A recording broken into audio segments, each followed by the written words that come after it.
¿Qué tal? Buenas tardes a todos. El día de hoy vamos a comenzar con un nuevo tema que es el de introducción a los fundamentos de la tecnología blockchain.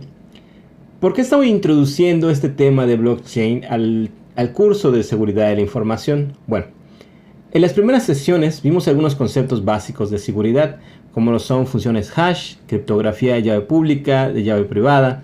Además, algunos conceptos muy básicos como son privacidad de la información, confidencialidad, integridad, etc. He elegido el tema blockchain porque siento que todo eso converge en esta tecnología. Mucho de lo que aprendimos y mucho de lo que hemos estado estudiando se puede aplicar muy bien en la tecnología blockchain, como por ejemplo el uso de llaves públicas, privadas, para enviar información en el caso de las criptomonedas. Podemos desarrollar aplicaciones descentralizadas con el lenguaje Solidity para Ethereum y podemos revisar cuáles pueden ser problemas en la seguridad del desarrollo de contratos inteligentes, ya sea con el código o con los sistemas. También vamos a ver una sección que sería la de revisión de los contratos, una auditoría de los contratos, que sería el tema de unit testing o testeo de unidades de software.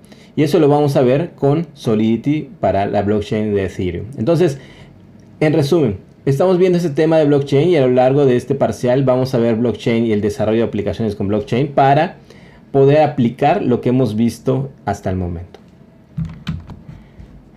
Ok, antes de comenzar quiero advertirles que esta parte del curso o estos temas que vamos a ver no son asesoría financiera. No es mi intención alentarles a comprar bitcoins o alentarles a comprar otro tipo de criptomonedas. Eso queda a decisión de ustedes. Ustedes son libres de decidir si desean hacerlo. Pero mi recomendación es que tengan mucho cuidado, ya que es un área muy delicada, muy peligrosa y es de mucho riesgo. Es algo que se conoce como, bueno, especulación. Hay mucha especulación en esto que se conoce como trading. Y no es mi intención animarlos a hacer trading o animarlos a invertir y arriesgar su dinero. Entonces, si alguien decide irse por ese rumbo, mucha suerte y que le vaya muy bien. Pero bueno, entonces comenzamos con el primer tema. ¿Y por qué surge blockchain? Lo primero que tenemos que recordar es cómo se ha utilizado el dinero a lo largo de toda la historia de la humanidad. Al principio era lo que se conoce como un comercio informal o un intercambio de valor. Por ejemplo, si yo tengo unas gallinas y otra persona tiene unas naranjas y yo quiero esas naranjas, bueno, puedo intercambiar mi gallina con esas naranjas y hacer un trueque.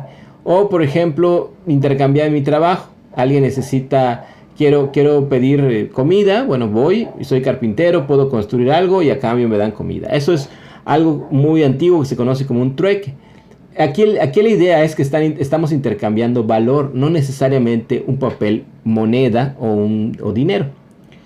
Con el paso del tiempo, estos intercambios se hicieron más complejos. Ya se tenía que hacer un intercambio más elaborado o con mayores reglas y condiciones.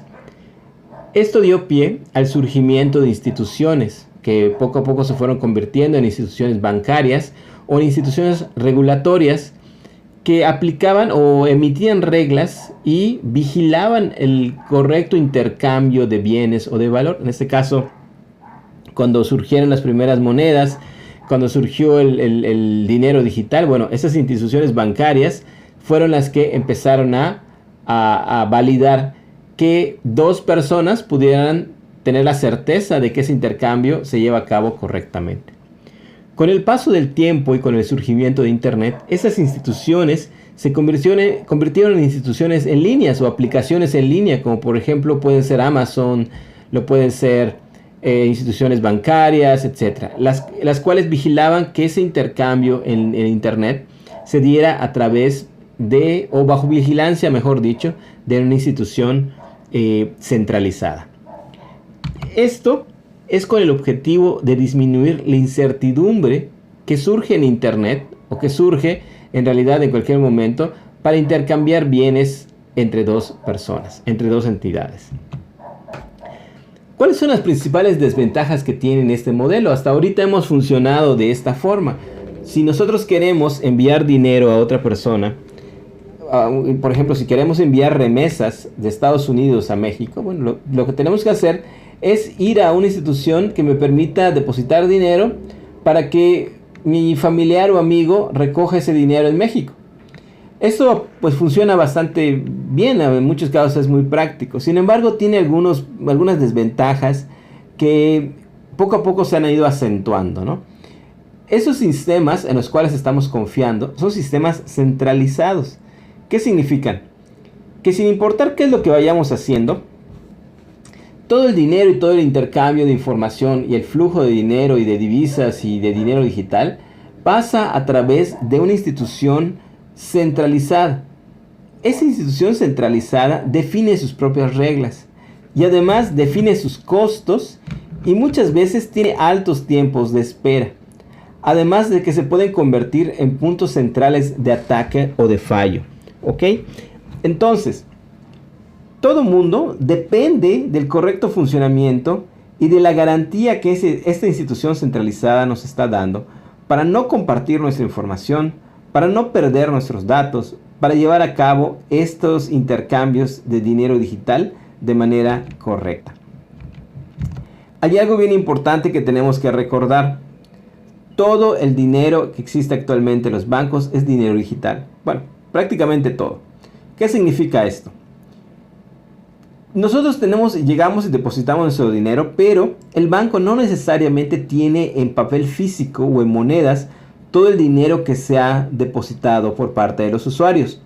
Si todos los usuarios del banco, todos los usuarios en México, decidieran ir a retirar su dinero, entonces el banco quizás no tenga todos los fondos en ese momento para darle a cada quien su dinero físicamente. Pero, ¿qué es lo que sucede? Que todo ese dinero se convierte en información digital, la cual el banco administra.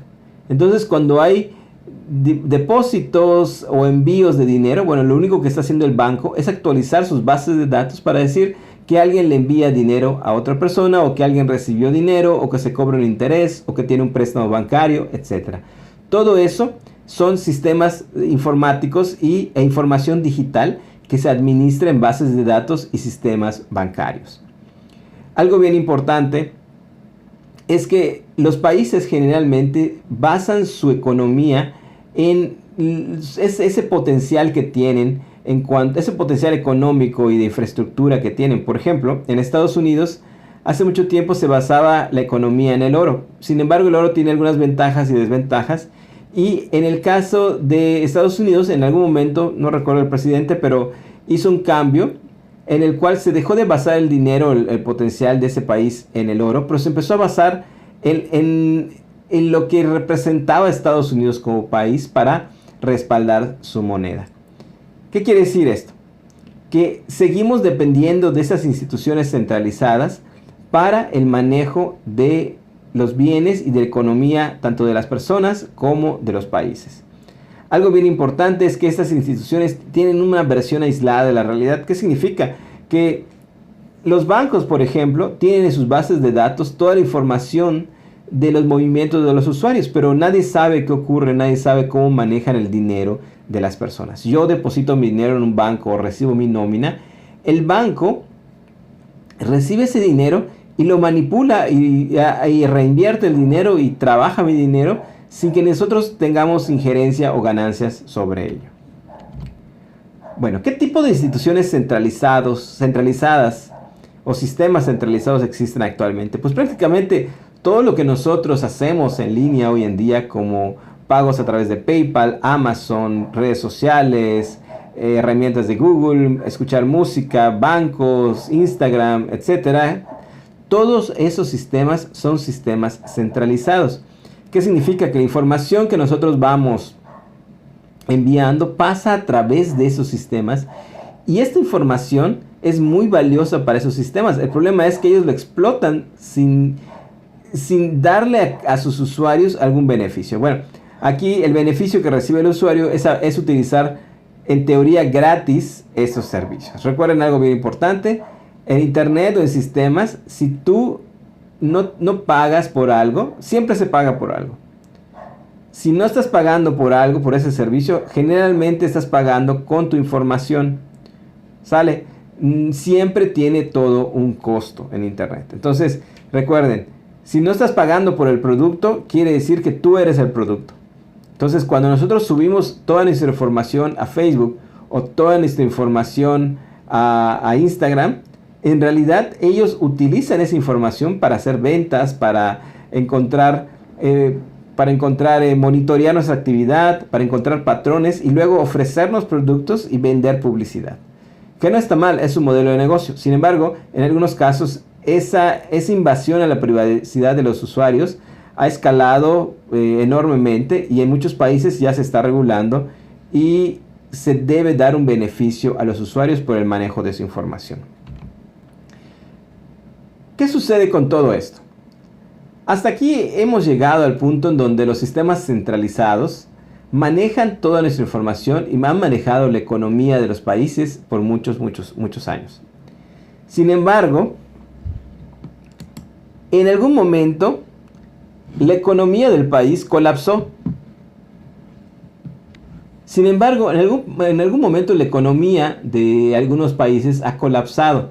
Por ejemplo, en el 2008 hubo un problema en los bancos con la venta de propiedades y de casas, porque se vendieron demasiadas casas, se dieron demasiados créditos y explotó, se formó una burbuja inmobiliaria que explotó y mucha gente perdió su dinero, perdió sus casas, perdió sus trabajos, mucha gente perdió todo lo que tenía por este manejo inadecuado de esas instituciones centralizadas.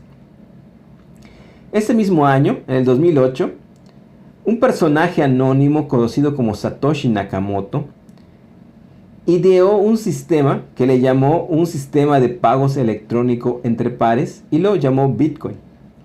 ¿Qué es Bitcoin? Bueno, Bitcoin es ese sistema que nos va a permitir eliminar a esos intermediarios. ¿Qué significa eliminar intermediarios? Que nosotros podamos hacer ese envío de transacciones o envío de dinero a través del internet sin un tercero que regule o vigile esa transacción. Y bueno, ¿eso cómo lo vamos a lograr si no existe una institución bancaria o una institución gubernamental que regule todo esto? Lo vamos a lograr basándonos y confiándonos en la tecnología. Eso es algo bien fuerte y bien importante, pero tenemos que mentalizarnos nosotros como ingenieros o licenciados en sistemas o gente involucrada en el área de tecnología. Ya no se va a depender de una institución bancaria para poder llevar a cabo una transacción, sino vamos a basarnos en algoritmos matemáticos, sistemas computacionales, criptografía llave pública, funciones hash, sistemas de seguridad, etcétera, para que toda la economía a nivel mundial funcione de manera correcta. Satoshi Nakamoto presentó este paper de manera anónima. ¿Qué significa? Que nunca se supo quién fue la persona que realmente generó este sistema, quién lo diseñó. Él lo único que hizo fue tener una idea inicial, publicar este artículo y se acercó a un grupo de gente conocidos en Estados Unidos como cyberpunks, que era un grupo de criptógrafos, matemáticos y científicos que tenían la idea de eliminar esos sistemas centralizados. De hecho, la idea de eliminar esos sistemas no comenzó precisamente con Bitcoin. Ya habían otros proyectos que trataban de hacer esto, sin embargo no habían sido exitosos. Y no habían sido exitosos porque de cierta forma se dependía de un sistema centralizado. Entonces Satoshi presentó el primer sistema que permite el intercambio de bienes, yo le llamo activos digitales, entre un par de personas a través del internet. ¿Eso qué significa? ¿Qué implicaciones tiene? Eso es algo que implica muchas cosas. Por ejemplo, implica que tú vas a hacer tu propio banco, que tú puedes hacer un envío de divisas a cualquier hora, en cualquier lugar, solamente con tener una aplicación móvil en tu celular. Además, ya nadie te va a restringir. No sé cuántos de ustedes tengan cuentas bancarias, pero nadie te va a restringir que tengas 18 años para que tú puedas tener una cuenta bancaria o una cuenta en Bitcoin, mejor dicho. Tú puedes hacerlo desde cualquier edad, tener ahorros en Bitcoin, enviarlos, manipular tu dinero, hacerlo a cualquier momento. No va a haber esa restricción de edad. Tampoco va a haber discriminación porque, aunque no lo creamos, en estas épocas todavía mucha gente no tiene acceso a sistemas bancarios. En México, Europa, África, etc. Un gran porcentaje de la población a nivel mundial no tiene acceso a sistemas bancarios. Entonces, esto le va a permitir a muchísima gente poder ser su propio banco. Entonces, sí tiene algo que es una idea muy poderosa, el hecho de que este personaje haya presentado ese sistema de pago electrónico entre pares. Además, más adelante lo vamos a ver, este sistema introduce un concepto también desde el punto de vista computacional muy importante, que en Internet lo podemos llamar como escasez digital. ¿Qué es la escasez digital? Que un producto digital sea escaso. ¿Qué quiere decir? Que no se pueda reproducir, que sea único. Esto más adelante lo vamos a aclarar. Bueno, ¿qué es Bitcoin? Bitcoin es la primera criptomoneda que ha existido. Fue propuesta en 2008-2009. En realidad el paper se presentó en 2008, pero a principios de 2009 fue cuando empezó a desarrollarse esta tecnología. No se utiliza el término de blockchain en el paper. Se llamó un sistema de intercambio electrónico entre pares y ha tenido una volatilidad en su precio enorme, ¿no? En 2017 llegó a valer, bueno, inicialmente valía unos cuantos centavos de dólares. Después de eso llegó a valer $18,000. En abril del 2009 llegó a $4,800. Luego en agosto de 2019 llegó a $11,000.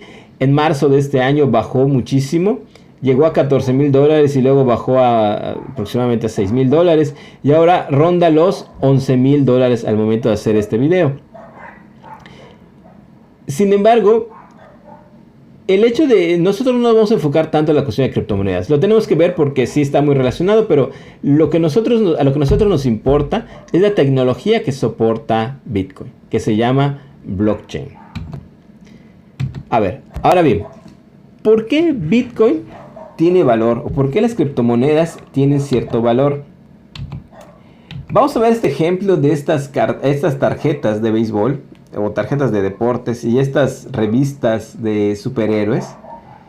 Y algunas de esas, recordemos que algunas de esas revistas o algunas de esas tarjetas a veces se venden en miles de dólares para los coleccionistas.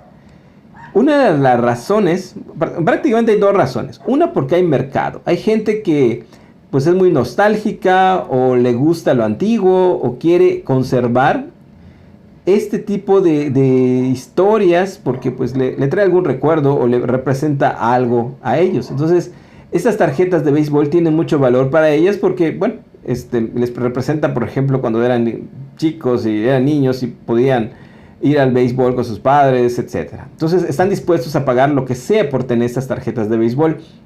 Lo segundo es que estas tarjetas son únicas, ya no se vuelven a hacer, ya no se han vuelto a hacer, y aunque se volvieran a hacer, ya no serían las ediciones originales de hace 30, 50, 60 años. Lo mismo sucede con las revistas. Hay revistas y ediciones iniciales de historietas que tienen muchísimo valor. Se han vendido, no sé, $25,000, $100,000. Vayan ustedes a saber. Y esto es por lo mismo. Existe un mercado para esas revistas y además son números únicos. Con Bitcoin sucede algo similar. No cualquiera puede generar un Bitcoin. Existe un procedimiento en ese protocolo que me va a permitir generar ese Bitcoin. Además, la cantidad de Bitcoins que va a haber en circulación va a ser limitada. Existe este interés en la tecnología y se genera cierta demanda. Así como existe interés en las tarjetas, también existe interés en Bitcoin como un medio para almacenar valor. Entonces eso hace que Bitcoin sea una tecnología muy interesante, que la gente está dispuesta a pagar y que además no se puede generar un Bitcoin de cualquier forma. Aquí hay algo bien importante. Cuando nosotros tenemos una red de gente que se comunica o una red de nodos computacionales que se comunican e intercambian información, la sola red por sí sola ya tiene cierto valor. Esto se conoce como la ley de Metcalfe lo cual indica que mientras más elementos y más comunicación existe en una red, esa red va adquiriendo mayor importancia y mayor valor. Entonces, mientras más usuarios tenga la red de Bitcoin y mientras más intercambio exista, la red por sí sola va a tener valor. Bueno, pero ¿qué hay más allá de Bitcoin? Bitcoin es solamente la punta del iceberg. Y es lo que quiero transmitirles con este video y con estas sesiones. Existen muchas cosas que podemos hacer. Y que además vamos a ver en el curso cómo programar aplicaciones descentralizadas para blockchain. Bitcoin es solamente la punta del iceberg porque existen miles de criptomonedas. Una de las más importantes además de Bitcoin, es Ethereum. Ethereum es una blockchain pública en la cual yo puedo generar construir software a partir de esa blockchain. Entonces ya no solamente es el intercambio de valor, sino también implica un intercambio de información segura. Ahora bien, implementar un sistema como blockchain no es algo tan fácil. Tenemos que lidiar con dos problemas fundamentales. Estos problemas se conocen como Double Spending y Byzantine Generals Problem. Estos problemas han sido problemas que han tenido mucho tiempo en el área de sistemas computacionales y que blockchain pone una solución sobre la mesa. ¿Okay? No es una solución única ni es la mejor solución en el caso de estos tipos de problemas, pero es la mejor solución que se tiene hasta ahora. ¿Qué es el Double Spending Problem? El problema del doble gasto en Internet es que yo puedo tener un activo digital y lo puedo reproducir cuantas veces yo quiera. Por ejemplo, si alguien me envía un MP3 de música, o un MP4, un video, o un PDF, yo puedo copiar y pegar y reproducir ese archivo cuantas veces yo quiera. Lo puedo hacer cuantas veces yo quiera y enviárselo a muchas otras personas, como si fuera un correo electrónico. Yo recibo un correo electrónico y se lo reenvío a quienes yo quiera. ¿Qué quiere decir? Que nadie es realmente dueño de este archivo digital. O sea, nadie posee este archivo digital porque realmente cualquiera puede reproducirlo. No es único. Esto se conoce como el problema del doble gasto. ¿Qué significa? Que como si alguien me enviara dinero, si no estuviera regulado por una entidad central o un banco, pues cualquiera puede enviar dinero digital en Internet y esto carecería de valor. Bueno, este problema, generar sin control cualquier tipo de activo digital, se conoce como problema del doble gasto o double spending.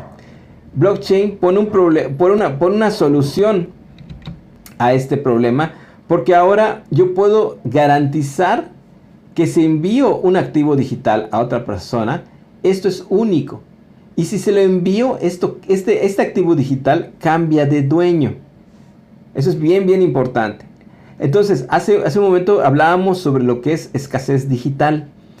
La escasez digital es que un producto no se pueda reproducir de manera indiscriminada, sino que este producto tenga un límite de existencia o un límite de usuarios o un control sobre este activo digital, que yo no lo pueda copiar y pegar o reproducir como a mí se me dé la gana. Esto es algo bien, bien interesante porque antes de Bitcoin y antes de blockchain, esto no era posible. Esto es posible gracias a blockchain y más adelante veremos qué otras implicaciones tiene.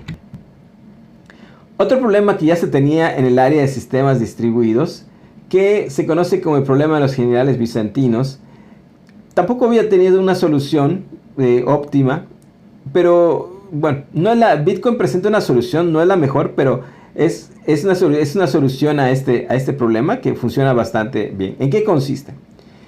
En los sistemas distribuidos se supone que tenemos que saber, o mejor dicho, establecer un protocolo en el cual los elementos se comuniquen para llegar a un consenso.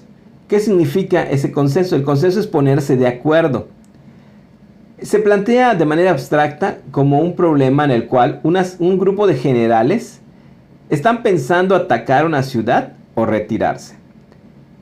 El problema no es si deciden atacar o si deciden retirarse. No importa si deciden atacar. Si deciden atacar, el detalle es que si no se ponen todos de acuerdo, van a fracasar. Y si deciden retirarse y no se ponen todos de acuerdo, también van a fracasar. Entonces el problema no es atacar o retirarse, el problema es ponerse de acuerdo, llegar a un consenso. Sin embargo, tenemos que tener en cuenta que en esta red se tiene información inconsistente, se tiene participantes poco confiables y existen fallas en los canales de comunicación.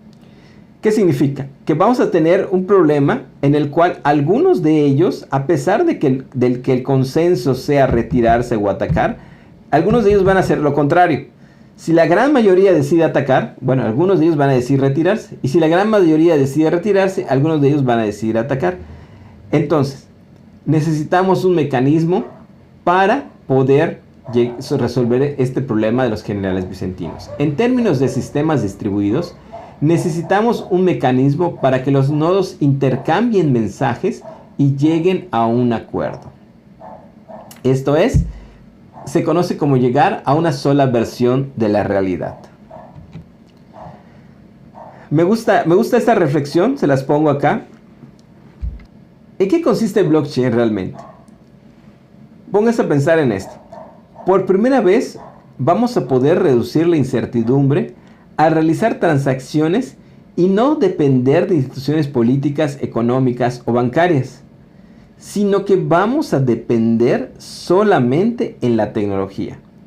Eso significa que yo cuando envíe dinero, envíe fondos, envíe divisas, no tengo que preocuparme si un banco está regulando ese envío de dinero, sino que yo debo de confiar en la tecnología. Obviamente no es fácil porque explicarle a las personas de que un banco ya nadie le respalda y ya ningún banco le respalda, pues les daría mucha desconfianza. Sin embargo, ¿quién nos garantiza que eso funciona correctamente? No lo garantiza algoritmos matemáticos, criptografía ya pública y privada, funciones hash, sistemas computacionales, técnicas de sistemas distribuidos, etc. El problema no es las técnicas que utilicemos, el problema es que los seres humanos implementan estas técnicas y puede haber errores. Pero lo ideal es que la tecnología nos va a dar la confianza de que estos sistemas funcionan correctamente. En general, ¿qué es la tecnología blockchain? Blockchain es una base de datos distribuida en una red entre pares que permite realizar transacciones de forma permanente, segura y transparente sin necesidad de intermediarios. Esta es una definición, sin embargo, hay mucha ambigüedad en lo que a blockchain se refiere, porque en el caso de Bitcoin, la palabra Bitcoin se refiere a tres cosas. Se refiere al protocolo que utilizan los nodos, se refiere a la red y se refiere a la moneda. Hay un poco de ambigüedad en eso. ¿A qué nos referimos con el protocolo? Bueno, ese protocolo que intercambia información entre nodos se conoce como Bitcoin y tiene una serie de reglas para poder realizar ese intercambio de manera segura. En el caso de la palabra blockchain, se refiere estrictamente a la forma en que la información es estructurada en la red. ¿Qué significa? Que la información, en este caso, en el caso de Bitcoin, las transacciones, se agrupan en bloques y estos bloques se van ligando uno tras otro para poder tener una cadena de información segura. Ahora bien, desde el punto de vista de arquitectura, esta información que ya se aseguró en un nodo, se replica a varios nodos formando una red o una base de datos distribuida que es descentralizada. ¿Qué significa esto? Que nadie tiene control sobre la red, que todos tienen la misma información y se van comunicando entre sí para poder mantener esa información. ¿Cuál es la ventaja que se tiene con blockchain con respecto a otros sistemas o los sistemas anteriores? Como ya hemos visto en otras clases, muchos de los protocolos, muchos de los sistemas que han sido construidos no toman en cuenta aplicaciones de seguridad desde el momento de su concepción. ¿Qué quiere decir? Que la capa de protocolos es muy ligera y se construyen muchas aplicaciones que son muchas veces vulnerables porque no existe un protocolo robusto para poderlas sostener. En el caso de blockchain sucede lo contrario. El protocolo en el cual ha sido concebido es seguro y además es muy poderoso. Y sobre él se construye una capa de aplicación, la cual todavía se está construyendo. ¿Por qué? Porque la tecnología es muy nueva. Entonces todavía estamos avanzando en la construcción de esa capa de aplicaciones. Sin embargo, es muy robusto en cuanto a su origen y en cuanto a la seguridad de toda esta tecnología. Bueno, con el inicio del blockchain surgió un término derivado, es un término que viene del área de sistemas distribuidos que se conoce como Distributed Ledger Technology. Lo acabo de agregar aquí porque mucha gente lo confunde con blockchain. Blockchain es una técnica, como muchas otras, como describo acá, como Tangle, etcétera, u otras, hash graphs, etcétera, que me permiten mantener una DLT.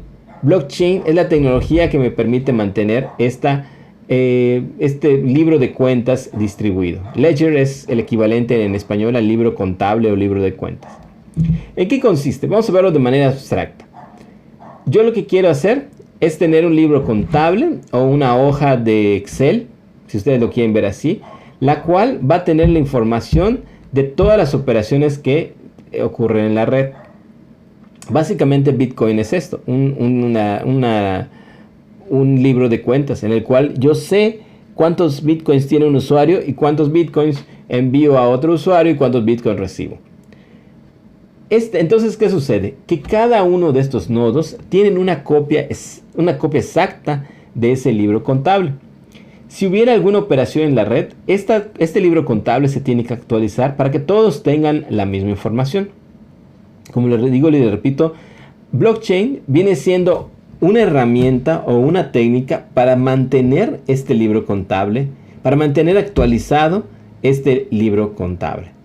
¿Es la única forma de hacerlo con blockchain? No. Existen otras tecnologías, como se conoce como Tangle. Por ejemplo, Tangle es una tecnología que implementa la criptomoneda IOTA. Hay otra la herramienta que se conoce como hash graphs, que también tienen otras criptomonedas, etc. Blockchain no es la única. Ahorita vamos a ver más en detalle qué significa eso. Entonces aquí, solo como mensaje, DLTs o Distributed Ledger Technology no es lo mismo que blockchain. Una blockchain me sirve para mantener un libro de cuentas contable distribuido. Ok.